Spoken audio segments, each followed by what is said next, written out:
Hello, guys, and welcome to the Penny Podcast. I'm Andrés. I'm in 12th grade, and I'm the Capo Student Media Web Producer. And I'm Yash Ravula. I'm in 12th grade and I'm a staff writer. If this is your first time tuning in, the Penny Podcast is a weekly podcast that incorporates entertainment and interview elements. Please excuse our sound quality as we are recording this episode through Zoom. This week, our CSM highlight goes to Anvitha Reddy for her article, Girls Just Want to Have Fun Without Facing Inherent Biases, published under our opinion section. I recited the opening to her article. High school debate just doesn't have enough women. When you walk into a room, there's my partner, Kapil Jr. Arnav Kashyap, and he's male. And the other team has both males, and the judge is male. And you realize that there's an evident lack of representation, Kapil senior policy debater Avuli Arya said. In high school policy debate, it's not uncommon to see a lack of women represented competing at a top level. Policy debate consists of 2 members, and since the Tournament of Champions inception, there has never been an all-female team to win it. To read the rest of Reddy's article, visit kapelstudiomedia.com. This week on One Shot, Sony unveiled the design of its PlayStation 5 controller after touting its many features for some time. The design itself is very striking and futuristic, with a blend of white and black elements forming the controller. In my opinion, the biggest new feature the controller contains is the improved haptic feedback and adaptive triggers, which aim to break the barrier between in-game actions and real-world sensations. It is quite similar to the Nintendo Switch's HD Rumble, which can allow players to feel literal ice cubes moving around in a controller, but Sony's take on that technology seems to be a step forward from that. Compared to the Xbox Series X's controller, it appears that Sony is focusing on the revolutionary, while Microsoft is sticking with what works. Speaking of entertainment, today's Penny Podcast discussion will focus on video games, music, movies, TV show, etc. that brings about nostalgia within us. So, okay, Andres, what does Mhm. nostalgia mean to you? Um, Nostalgia for me means that I guess it's kind of a mix of the past and the present, because since nostalgia is felt in the present, I feel like what it means is really just like a glossy way of looking at the past. In a way, it's kind of like romanticizing it a bit. But the thing is, it's not really like a memory, because a memory is more specific. I feel like nostalgia is more like a general feeling of sorts, a general glossy feeling of a moment, a time and place, a song, what have it in the past. What about you? You're right about the feeling. I don't think it's like specific memories. It's just stuff that made us happy that like we think about it and we're just like, oh, that's so fun. It's like the good old days kind of thing. Hmm. Yeah. So I feel that's literally what nostalgia is. I feel like it's not a specific moment in time. I think it's just a feeling that something invokes within us. Yeah, and there's multiple definitions of it. Just going on Google and searching it up, you'll get one from them and whatnot. But the way I see it is that everyone can have their own kind of take on nostalgia, and it can't really just be defined so easily. What are some like media thing or I don't know, some TV shows that bring nostalgia to you? In terms of TV shows, I would like to say that most of the like mid 2000s to late 2000s Cartoon Network shows bring about a lot of nostalgia. Um, TV shows, other media things. I would say that video games wise, a lot of the Game Boy's catalog, a lot of the Wii's catalog, a lot of Nintendo consoles and their catalogs bring about a lot of nostalgia, just because those are games that I pretty much nearly 100%ed each one of them, and I spent so much time around. Um, Movies, I would say Disney movies, even though I'm not much of a Disney fan right now. I would say that when I was a kid, I would my family or my parents would put on like The Lion King and Monsters Inc. or Pixar, but they would put on stuff like that, and I just kind of like watch it nonstop. So I feel like that's why I have so much nostalgia for that. And music wise, that's probably the biggest one that I would have nostalgia for, because I have a lot of memories just in my childhood listening to music in the car when my parents are driving it, at houses. and even like nostalgia for songs that I just listened to, I don't know, when I was out shopping with my parents. Like it's kind of crazy how much like I can kind of take in when it comes to music. But I would say that like the number one album that causes the most like feelings of nostalgia to appear would be Blonde by Frank Ocean. Even though like it was released in 2016 and whatnot, that year itself was just very pivotal into like kind of making who I am right now. I feel like everyone has that like one year in their like just time as a teenager that just kind of makes them in a way and then kind of Yeah. influences the rest. Yeah, I know what you mean. Yeah. But yeah, that was like that year for me, and I don't know, that album just kind of encapsulates that. It's just the uncertainty of things while still like, I don't know, just kind of grounding me in a way. There's so many people who said that, who listened to Frank Ocean. They're like, "Oh, the Blonde album is really good. It really took me to heaven or something." Hmm.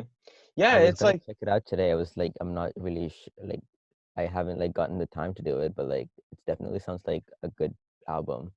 yeah, you should do it. No, I think you'll end up feeling emotions like that, honestly. Ooh, love getting emotional. I, I feel like, okay, the most recent thing that's like brought me like nostalgic is when I recently rewatched Finding Nemo. Hmm. Oh my God, I remember I had it on my computer. There was an old computer I used to like browse on, and we had it downloaded on that computer, and I used to watch it like so many times that I got into a point where I used to recite like the Merlin's, or whatever his name is, the guy, Oh. what's the dad's name?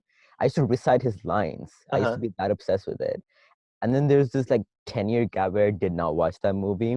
And I went back and watched it during like quarantine.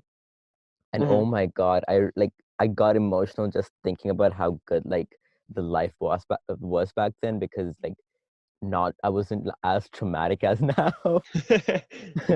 You got flashbacks, man. Oh my God, I got flashbacks, and I was like, oh my God, this is just the music and everything just like brought me back to there, and it was so emotional. It was so fun. Hmm. No, that's interesting that you mentioned Finding Nemo because that's also one of the movies that kind of stuck with me. I would say Finding Nemo, Lion King, Monsters Inc. are some of the big ones, and I feel like because those movies are just so like on paper they're kind of simple, and as a kid you kind of like pick up on everything, even though like just because it is simple. But once you're Mhm. older, you're like, okay, I don't know. I feel like this was a story that kind of hit as a kid just because it dealt with like these themes and whatnot that were like, I don't know, just I guess new for us at the time, but now they're like just commonplace stuff, right? Yeah, and then the thing about Pixar is they try to look at the way they make their movies in the both like kids perspective and like adults perspective. Like as a kid, I remember like just watching Nemo and being like, oh, just two fishes, like, oh, one got lost, blah blah blah. Hmm. And then like after growing up and watching it again, it's just like how much the dad struggled to find his kid, and how much he just wants to be with his kid, you know. Hmm. And that just hits different when you're older. And I feel like we didn't experience that as a kid, and as we get older we're just like, oh my God, that is like hella deep, you know.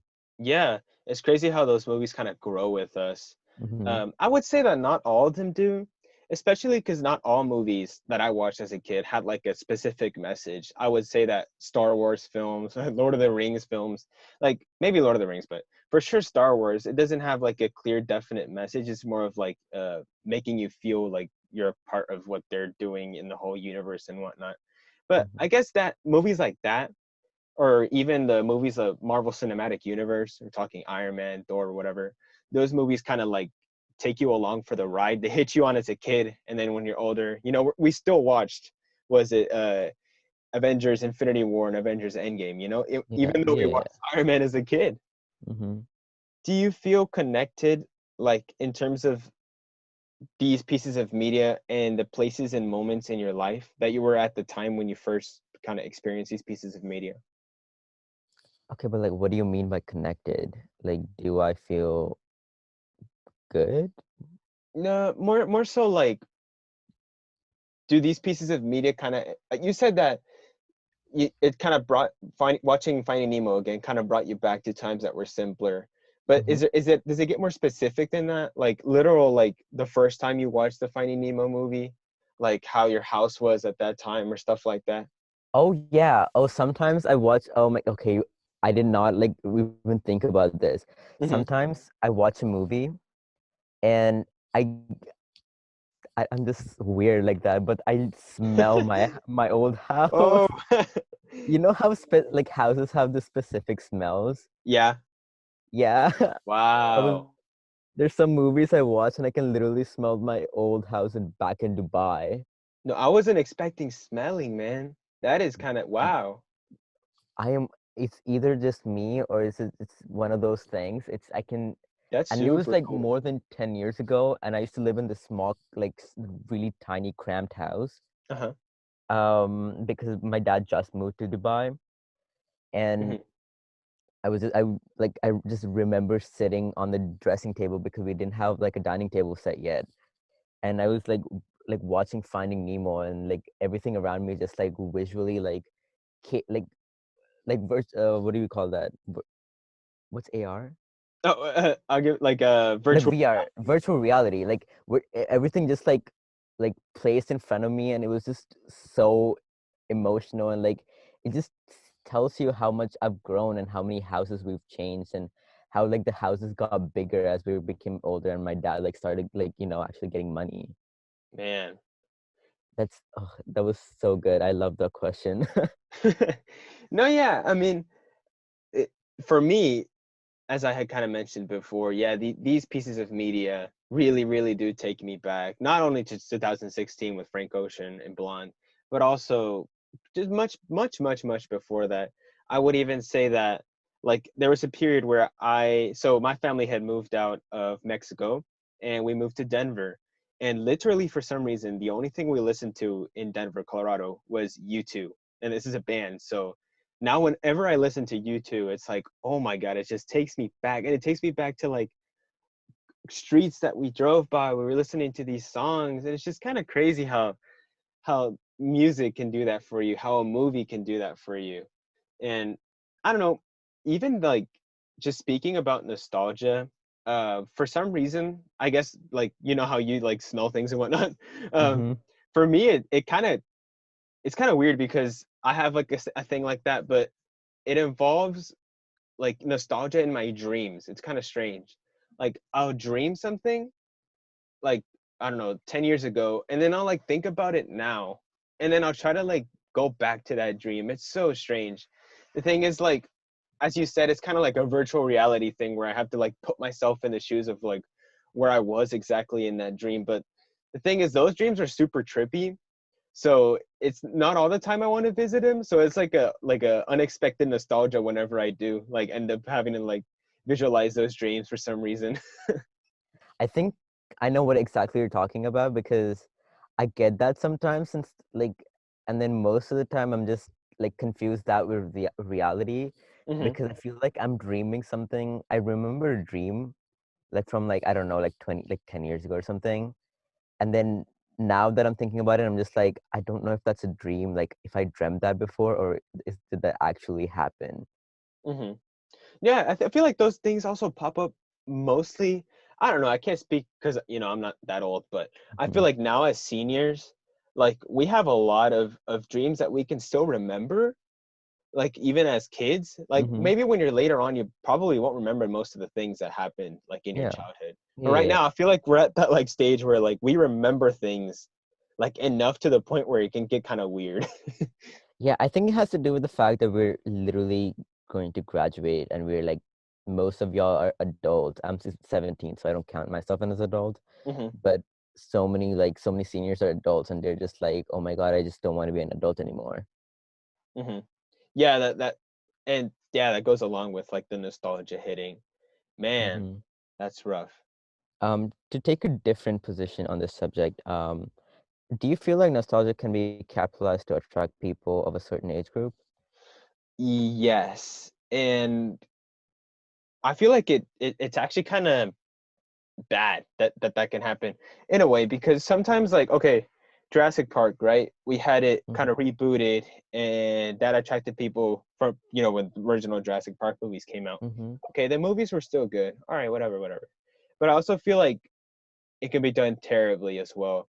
An example of that would be Ghostbusters. Even the newest one, like the 2000 or released 2016 one, it was just like they tried to capitalize on this nostalgia by like including elements of the original movies, but Mm-hmm. at the same time, like they introduced stuff that they wanted to, like the all female cast, which I have nothing against, right? But I feel Mm-hmm. like that was kind of just to bring in a new audience, and like I don't know, it didn't mend. Like either you go completely on one side or you can go completely on the other side. That's the way I see it. If they would have gone with the female cast and done something completely different, I would have loved that. But the fact that they kind of harkened back a little bit too much to the old films just kind of made it feel like they were pandering in a way.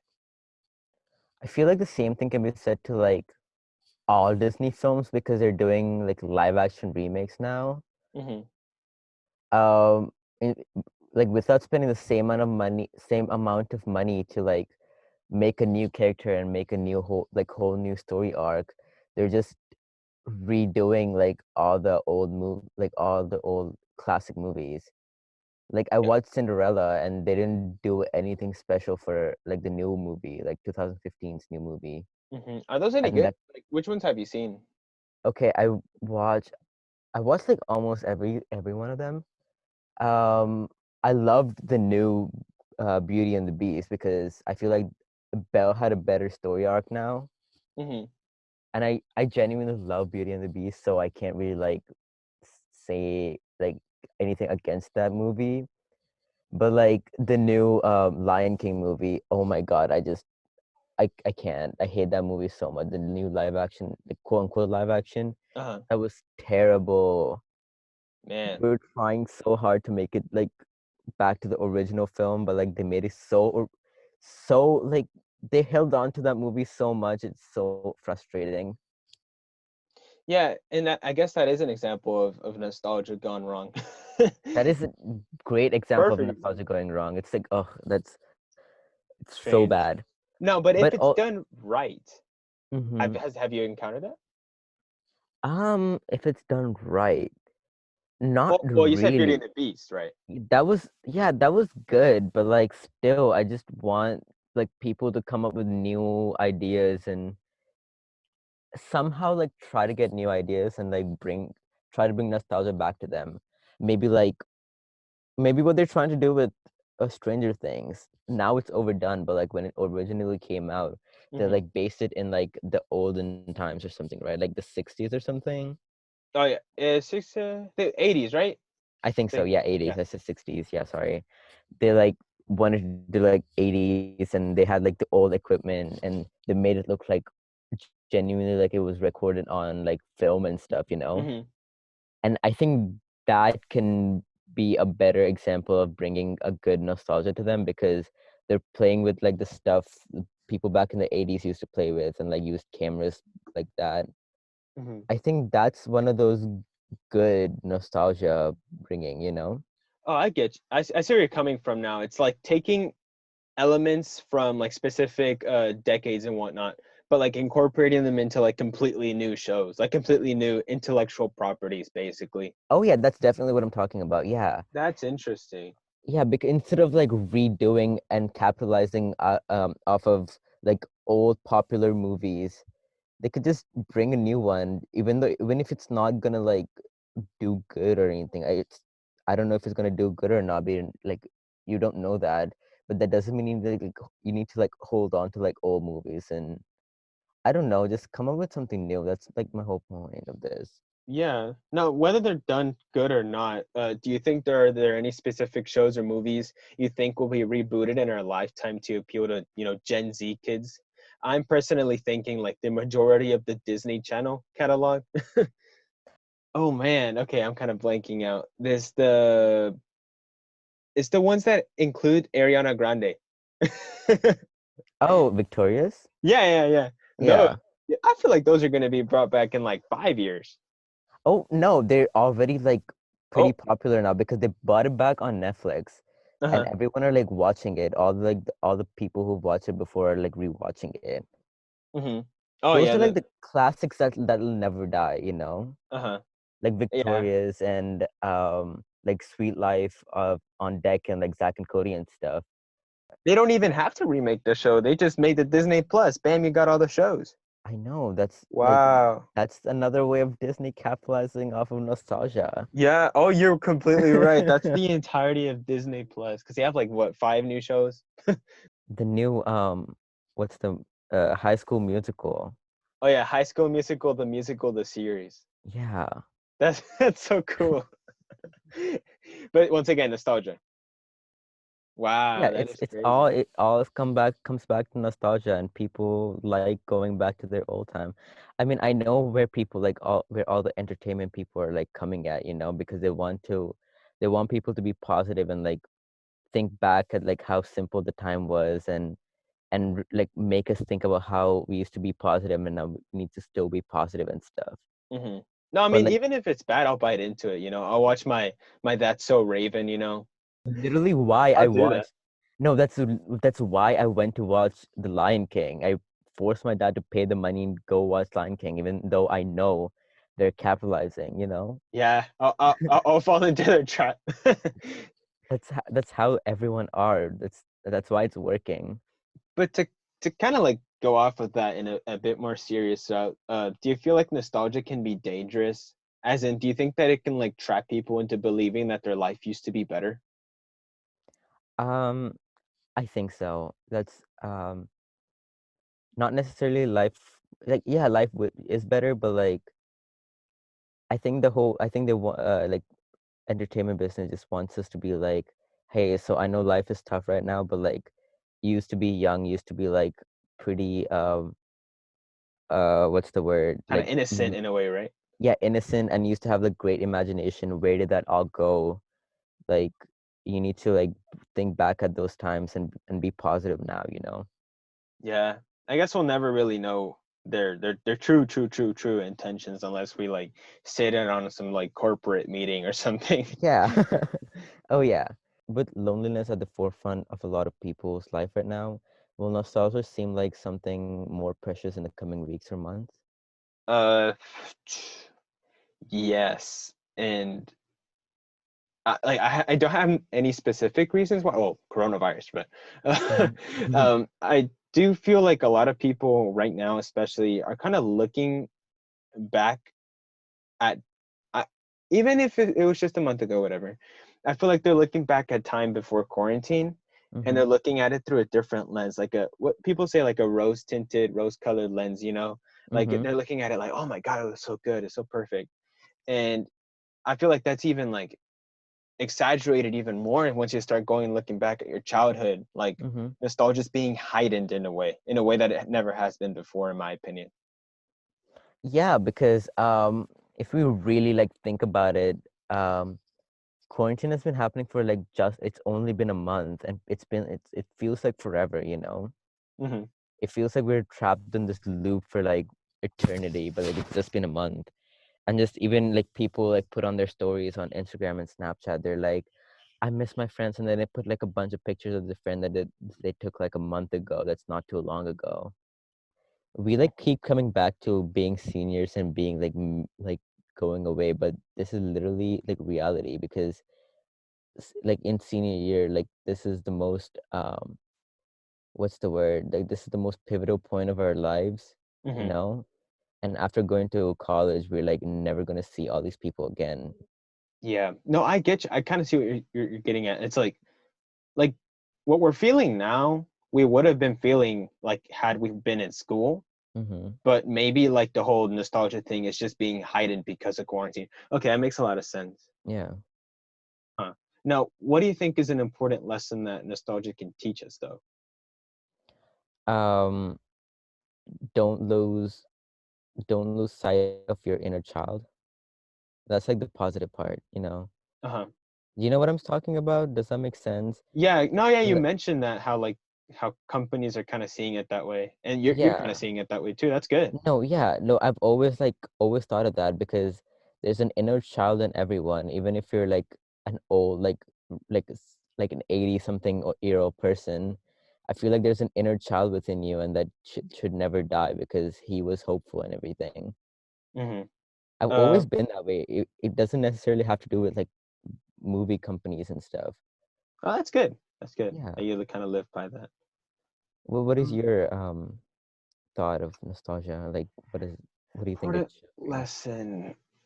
I would say miss the past, but Hmm. don't try to relive it. That's so important. Yeah, because I mentioned Frank Ocean and Hmm. Blonde and whatnot, but I feel like heck no, I would not go back to 2016. I miss it. Don't get me wrong, but that year was terrible. I know So much exactly what you happened. mean. So it's Yeah. like I miss the feeling of like the uncertainty, as I said, and like not exactly knowing what was gonna happen. I felt like I could do stuff that was different. I feel like I could kind of forge my own path, even though I was just a freshman, but whatever. I felt like I was like, whoa, I have so much of this right in front of me.